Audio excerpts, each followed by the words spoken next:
passe-t-il? Après tous ces désespoirs, je suis désespérée. Il risque d'être extradé en Italie pour 12 ans de prison. Nous pouvons faire quelque chose.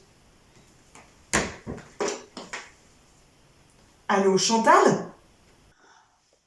Oh mais quelle horreur!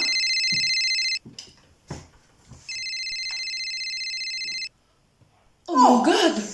Ça, C'est la goutte d'eau qui va faire déborder Chantal. Oh, je suis sans dessous. Oh, gardons notre sang-froid. Notre président va parler ce soir. Retrouvons-nous à notre repère.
Oleg Sentsov est de ceux qui pensent, comme jadis Bernanos, que la liberté des autres nous est aussi essentielle que la nôtre.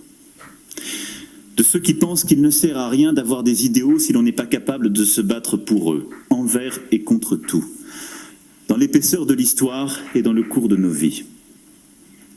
Cela fait de lui un grand Européen.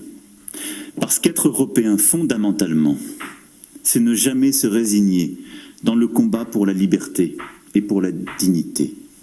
Et c'est œuvrer, comme nous venons de le faire et comme nous continuerons de le faire, pour l'unité de tout notre continent autour de ces valeurs et pour leur donner leur pleine effectivité, comme le disait la philosophe Simone Veil. Ah mais oui, mais c'est ça Chantal. C'est exactement ça. C'est vraiment le portrait de notre ami Vincent Zobecky. Lui qui est parti manifester à Gênes en 2001 pour défendre ses idéaux. Vraiment ça. C'est vraiment ça. Oui, vraiment. C'est vraiment ça. C'est un grand Européen. Une Europe qui devrait être fière de lui. Ce serait oublier que l'état de droit est une construction fragile, qui doit faire l'objet chaque jour de soins, d'intelligence, de persévérance, qui s'éprouve dans les contradictions. Ce serait condamner la pensée des droits fondamentaux à une forme de pensée magique, incapable de s'incarner dans l'histoire, au service des femmes et des hommes de notre temps. Ce serait oublier que les droits de l'homme,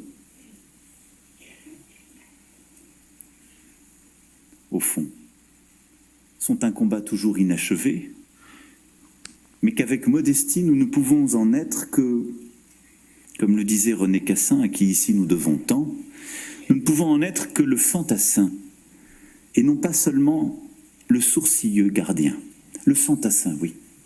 Parce que c'est une bataille qui se mène au corps à corps, en comprenant ses peurs et les situations limites qu'elles peuvent produire. Je crois que notre tâche collective... Je ne suis pas sûre de tout comprendre, Chantal. Et pourtant, je crois que nous sommes d'accord. Mais oui, il faudrait proposer à notre président d'intégrer le comité de soutien, puisqu'il se bat pour le droit de toutes et tous. Tout au contraire, Mais oui. pour le réaliser. Mais oui. L'espace des libertés. Mais gardons-nous par là même de faire le jeu des régimes autoritaires et des îles libéraux. Non, ce n'est pas la même chose de maintenir l'ordre public et de réprimer une manifestation. Ce n'est pas la même chose de protéger ses frontières et de porter atteinte au droit d'asile. Ce n'est pas la même chose de lutter contre les discours de haine et la désinformation et de restreindre la liberté d'expression et d'opinion. Prenons Mais garde Chantal, à l'exactitude. Je réalise enfin à quel point la situation aurait pu être différente si notre président Macron avait eu son mot à dire lors du contre-sommet de Gênes. Mais on oublie trop souvent, dans l'époque que nous vivons, que la controverse est essentielle, elle est profondément démocratique. Et la controverse incessante n'est pas un affaiblissement. Au contraire, elle est un luxe de la démocratie et de l'état de droit, qu'elle vive longtemps. Je vous remercie. Oh oui! Portons la controverse à la Cour de justice européenne. Sauvons la démocratie! Combat pour l'état de droit, pour cette idée simple qu'il est des droits universels de l'homme qui doivent être protégés des fièvres de l'histoire et de leurs dirigeants. Des voix s'élèvent aujourd'hui pour revenir sur nos grands textes fondamentaux qui ont pourtant été décidés souverainement par les États membres lors de leur adhésion. Mais revenir sur quoi? Sur l'égalité des hommes en dignité et en droit? Sur le droit pour chacun à disposer d'un procès équitable par une justice indépendante?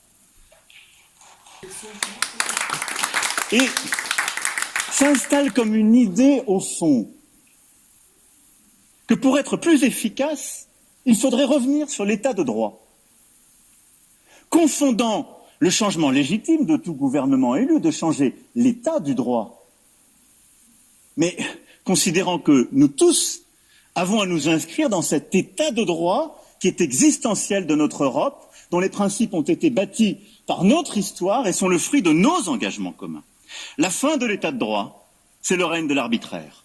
La fin de l'état de droit, c'est le signe du retour aux régimes autoritaires, au bégaiement de notre histoire. Je ne comprends pas.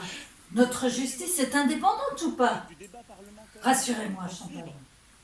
J'en doute, Chantal, puisque par 3 fois l'exécutif a essayé d'extrader Vincent Zo en Italie.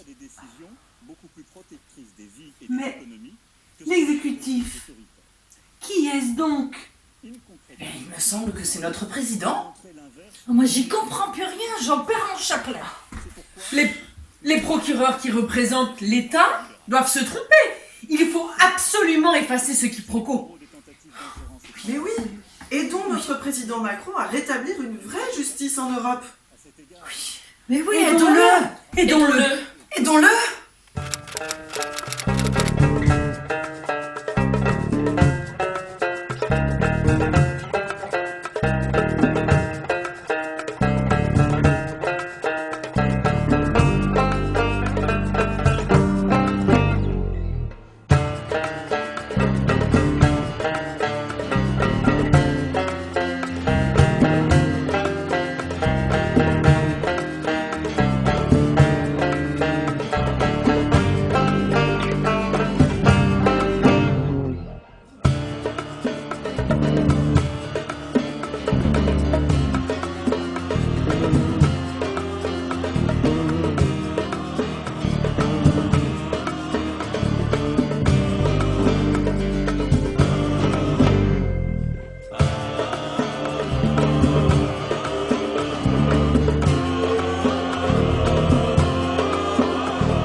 Poi dall'ultima galleria sembra mai più poter riaprirsi il sole quando luccica sul fondale, dalla rugginosa ferrovia, dalle budella della grande vedova, dritto in faccia a un muro alto, porta principe in un sussulto, ti vomita addosso a Genova.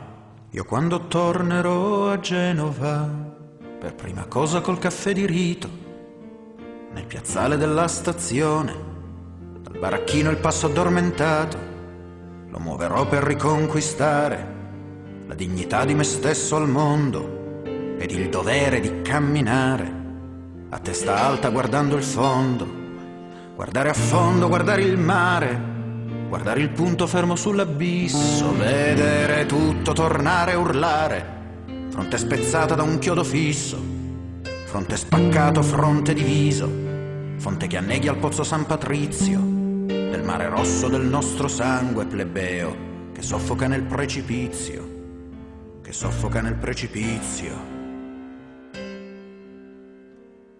Quando ritorneremo a Genova, ritorneremo sopra la criniera bianca dell'onda che si frange, al frangiflutti che mangia la sera e scuote il senso del presente, della memoria che si schianta.